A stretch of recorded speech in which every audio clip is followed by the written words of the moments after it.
I think a lot of people for years have wondered why we haven't had Xbox emulation on Android yet, and it's a bit of a complicated console even for PC emulation.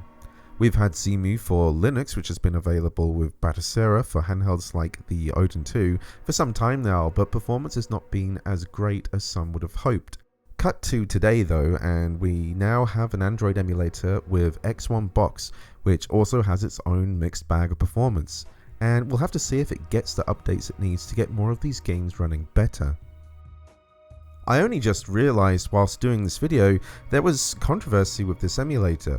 I've only got round to checking it out in the past week and I got it free from GitHub, so I would not pay for it from Google Play. My main take from it though was that it's a very intensive emulator where a bunch of what I tried did not work very well on my Thor Max, so I felt a showcase of this would not be good for 8 Gen 2 chips right now. However, most of the games that did run were working decently on the Odin 3 Max, so I'll be showing games with the 8 Elite chip instead. I'm only interested in Xbox exclusives that were only available for that console, so if the game has a port to another console or PC, I won't be checking it out. Maybe, for example, someone would want to see Halo or Fable, but both of these games had versions on PC, so I know I would try those first for a variety of reasons like performance and battery life. I also set this emulator up for my front-end Pegasus. I'm not sure if it's compatible with other front ends, but I thought it was cool I was able to set that up and boot straight into games. When it comes to setting up the emulator, you need to provide your own MCPX file, BIOS file, and HDD file. These are also available on the GitHub release of X1 Box, so you can grab those there. If you're interested in transferring your save files, be aware that the single HDD file contains all of an Xbox's save data. So if you want all your save files from Xbox games you've been playing on Zemu somewhere else, you need to grab that HDD file and use it here, and you'll have all your saves on this emulator. There may be corruptions though for whatever reason, so be aware of that. After giving the emulator those files and adding your game directory, you can check out some of the settings. Vulkan is implemented and helps with some games but not all of them. With Jet Set Radio Future, for example, the game ran at double speed, so I had to set that back to OpenGL. X1 Box lets you make per game settings, which is nice, and in a couple of games here we'll need that. We'll keep the games at 1x resolution with a 4:3 ratio. Xbox games were not in widescreen, and I couldn't find an easy way of implementing widescreen patches, so I won't be covering that here. We can also add a custom driver. I don't know if this actually has been necessary, but I put one in anyway, which is the Turnip Gen 8 V27 driver. So this will be on for testing all the games. Another thing I've selected is skip startup animation, just to get straight to the game. And with that, we're now ready for some testing. So let's get on with the first game. We are going in alphabetical order, so let's start with Blinx the Time Sweeper, which unfortunately is the first game which does not have great performance. The Blinx games are platformers with a unique time mechanic which lets you pause, rewind and so on, so there was nothing quite like it when it released. I still haven't played either of these, but I'd give them a chance if the performance improves. I should note here that if you want to quickly get into the emulator settings to access save states and quit, you can press start and select together. For some reason it seems the back button is mapped to one of the controller buttons and doesn't provide that function.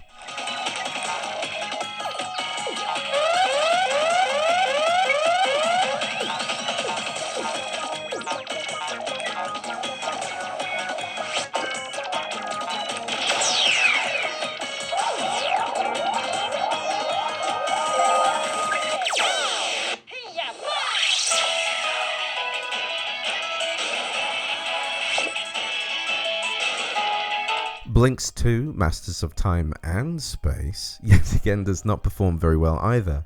The game has better graphics than its predecessor and also lets you control the camera, so I expected it to run worse, but actually it runs about the same as the first game. If you tried to run these games on the Thor, for example, which I would have loved to do a showcase on, then they'll run much worse than this, unfortunately.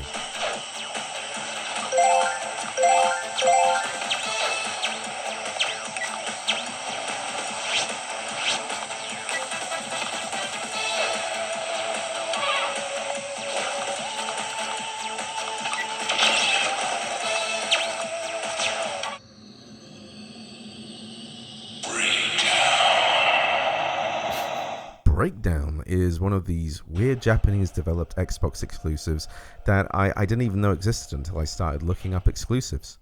Unfortunately, the Xbox has some pretty mid-exclusives that aren't really worth playing, but I'm strangely sucked into Breakdown. I like weird games with unique mechanics, and Breakdown has an unusual first-person melee combat system that's kind of fun and weird. You can do backflips and side flips for some reason, and that's when it's at its most fun. However, you'll have to do some shooting, and for some reason this sucks balls. Even picking up ammo makes you search each downed enemy and then examine the clip before picking it up. It's just designed in such an odd way that actually makes it compelling to a weirdo like me, so now I want to see it to its conclusion.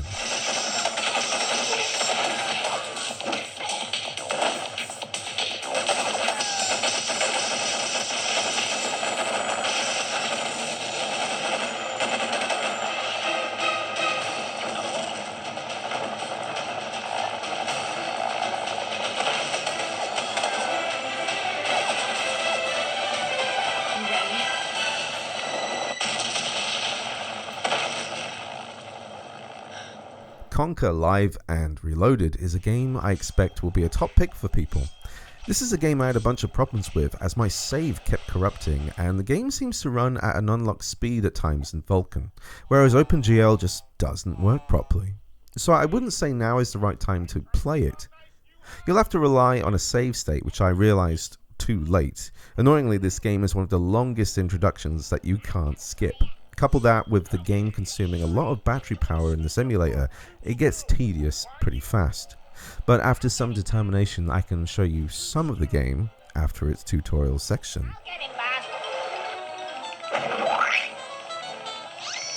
Oh, thank you, Mr. Squirrel. And none of this would have happened if it weren't for that no-good husband of mine. He's gone off, you know, with another woman. Oh, really? That doesn't surprise me. What? Nothing. Anyway, as a reward for your good service to the bee community, I present you with this. Somebody call for me. Crimson Sea is a unique third-person action game that I remember being pretty cool back in the day. My brother isn't too into these kind of games, but I remember he bought it and had a good time. This game doesn't run perfectly and has moments where I'll just slow down for a bit and then pick up the speed soon after, which is a shame because I could totally get into playing this right now, and I don't think changing any settings is going to help.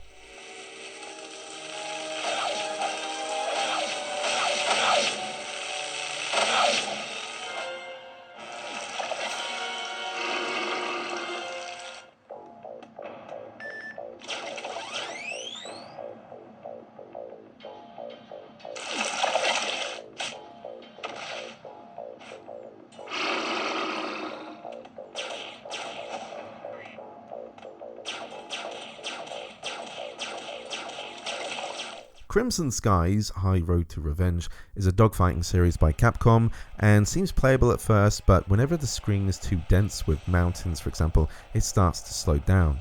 So far, testing X1 box kind of reminds me of testing PS2 games early when Aether SX2 was around. However, we don't have anything to underclock to squeeze some more performance out of the emulator. However, with Crimson Skies, what I did play seemed fairly enjoyable. I do love flight games, and actually one of my most anticipated games of this year is Ace Combat 8, which I might even buy a modern joystick for just to play it.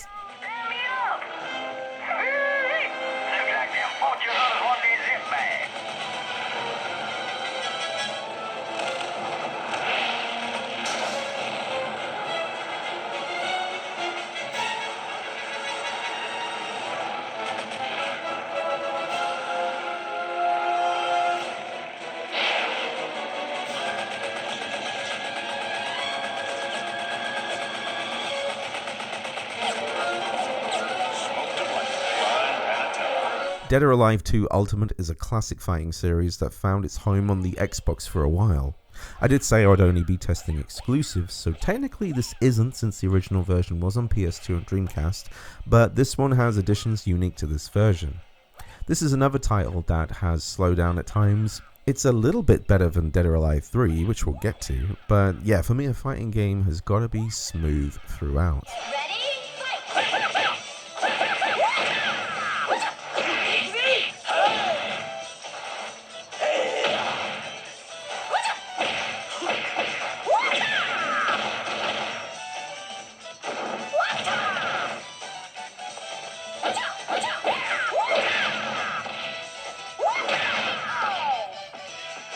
Not much to say with Dead or Alive 3 except it's more Dead or Alive, and this one runs worse than 2 Ultimate. I never actually played this one much, but I was pretty into 2 when it was out on the Dreamcast. But yeah, the slowdown here is much worse than it is in 2.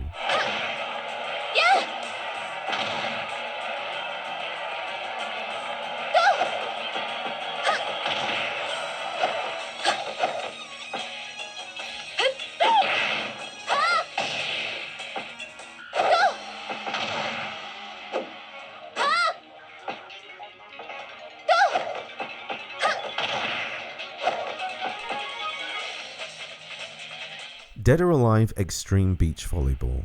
What can you say about it other than it's just ultimate fan service?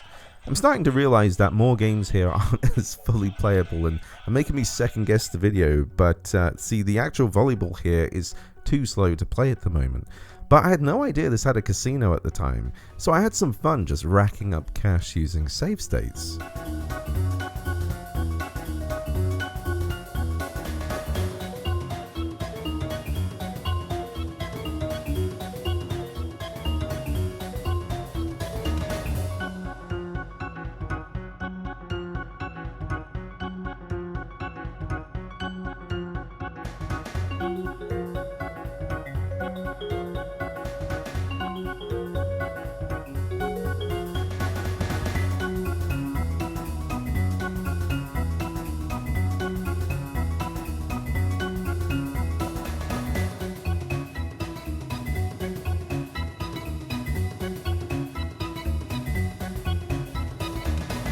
I'm not really a Dino Crisis fan, however Dino Crisis 3 is exclusive to the Xbox. The final game in the series set in the future on a spaceship without Regina and seemingly disconnected from the other games. I've heard it's not that great and unfortunately not very smooth here on X1 Box, and I don't expect it to run much better later on either.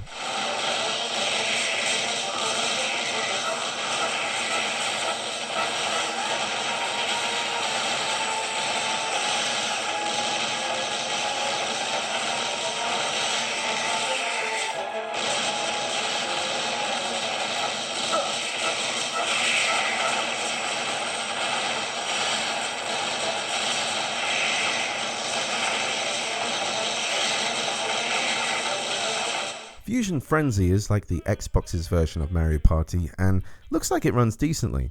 I thought I played this, but it must have been Fusion Frenzy 2 on the 360, which seems to have a little bit more charm to it. I'm not sure if it's worth playing this on your own since it's more of a party game, but if you can dock it, you might be able to Bluetooth some controllers for this with your friends.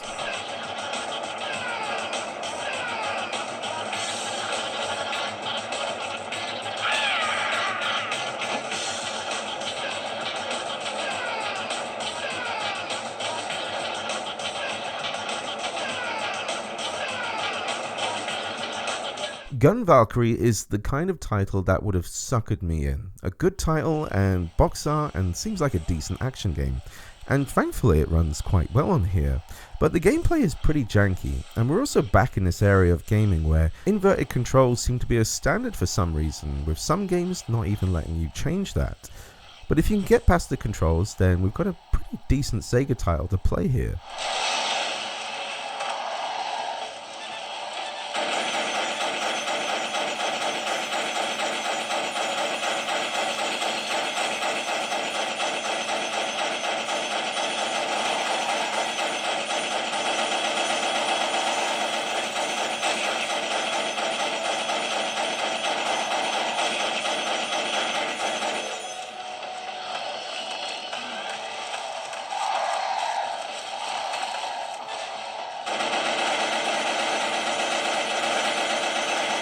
Jet Set Radio Future needs no introduction and is absolutely playable here on X1 Box. I even have my save from when I played it on PC, which led to a discovery which let me fix something. First of all, Vulkan makes the game way too fast, so we got to put it into OpenGL. Also, we need to change the setting in performance called CPU threading mode to single thread. This stopped the game from crashing when going into certain areas later on in the game. I also had to do this with Breakdown, so if you try an Xbox game and get to a part where it consistently crashed for some reason, then try this change. I mostly remember Jet Set Radio for its god-tier music, but I think most people think Future is the better game of the two. I'm not completely sure myself, I like both games for different reasons. This game also seems to run on the Thor nicely as well, so yeah, that's a big win to get JSFR on Android.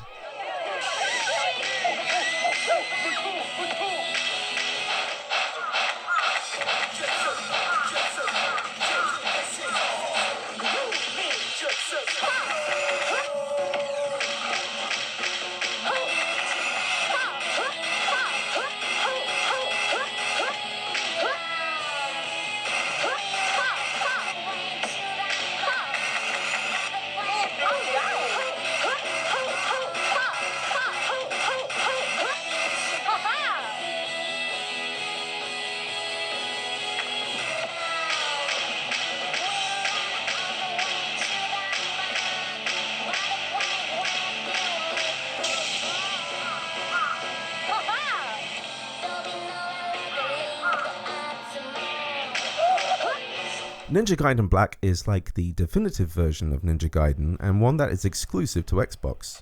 I wish this one was smooth, but I did encounter slowdown from time to time. It'd be nice to have an update that makes this one completely playable because it's one of the best character action games of all time, and one they should have ported to other systems instead of the Sigma versions.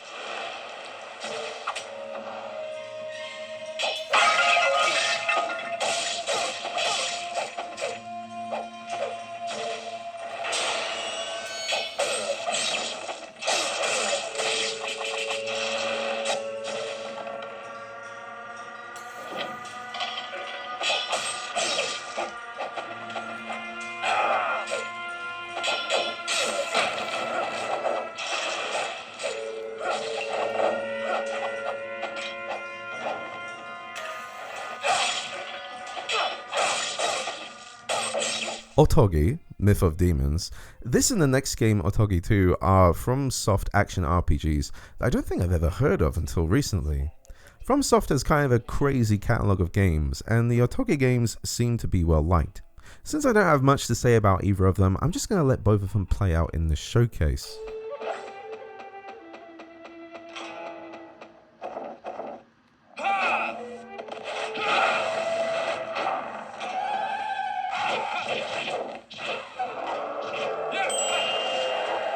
If wounded, fear not. Your body will heal itself.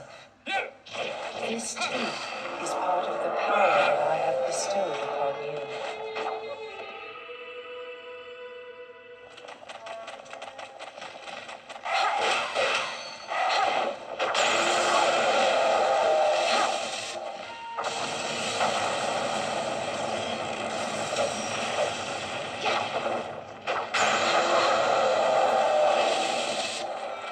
Strength within the souls of your generals will regenerate your corporeal body. However, your body is but a temporary shell and cannot be sustained in this world without magic. Never forget this.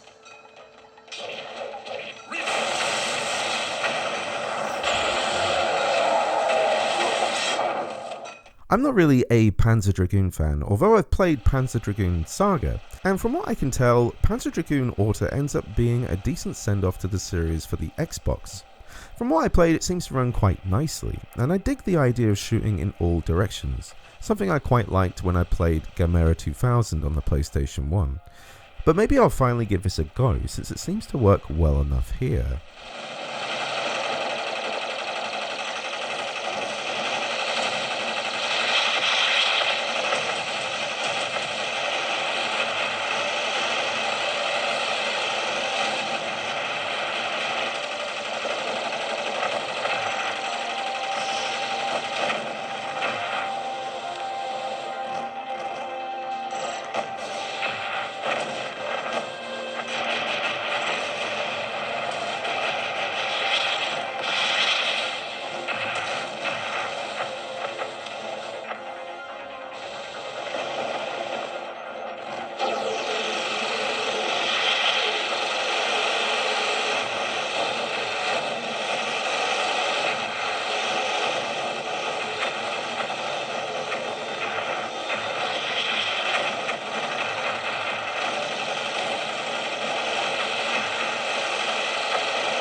Phantom Dust is another exclusive Xbox game that I've never tried, but it had something of a cult following.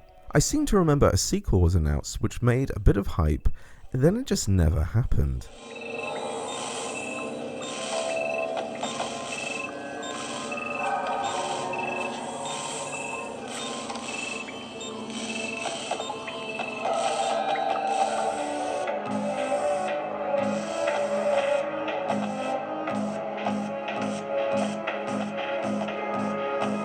I doubt I would have played Sega GT 2002 if it had not come as a double disc which also came with Jet Set Radio Future, and it turns out to be a surprisingly decent kind of racing sim. I wasn't sure what to expect here, but as soon as you get into a race it's way too slow to even give a proper go.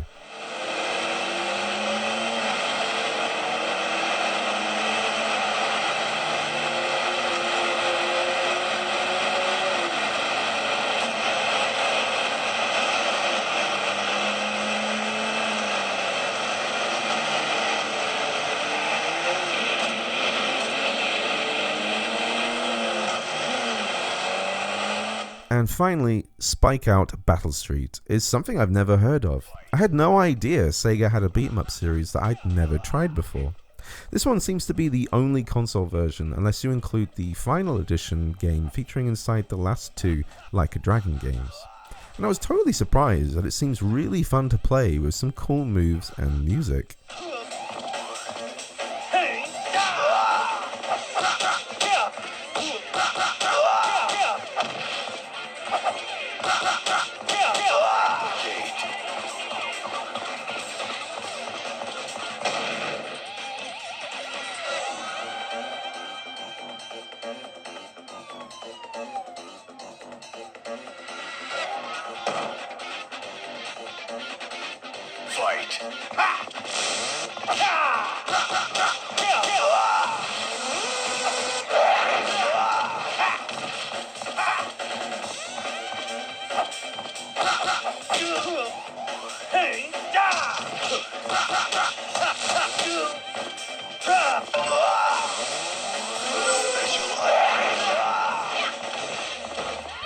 And there we have it. That's kind of the state of Xbox emulation for Android with X1 Box.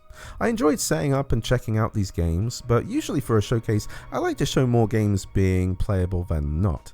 And this is all with the 8 Elite, or 8 Elite equivalent if we had to talk like that now. And I would have expected the quality of Xbox games being something completely fine to run even with 8 Gen 2 devices. However, the Xbox apparently is a difficult system to emulate even for PCs. Though I'd say overall I had much better performance with my Neo Geek 1S with its AMD Ryzen 7840U, which I would think is not as powerful as an 8 Elite chip. Still, X1 Box has been getting updates recently, so maybe we'll see some improvements soon. I'm actually really loving my Odin 3 recently, and this is one of the reasons I even did this video. It's been my go-to handheld at the moment and is kind of reminding me of the excitement of what the Odin 2 was doing at the time. So I'm really looking forward to what kinds of updates to things that'll make it even more enjoyable in the coming months. If you liked the video, please press that subscribe button and also turn on notifications to see when the next video arrives. And as usual, thank you for watching. Cheers.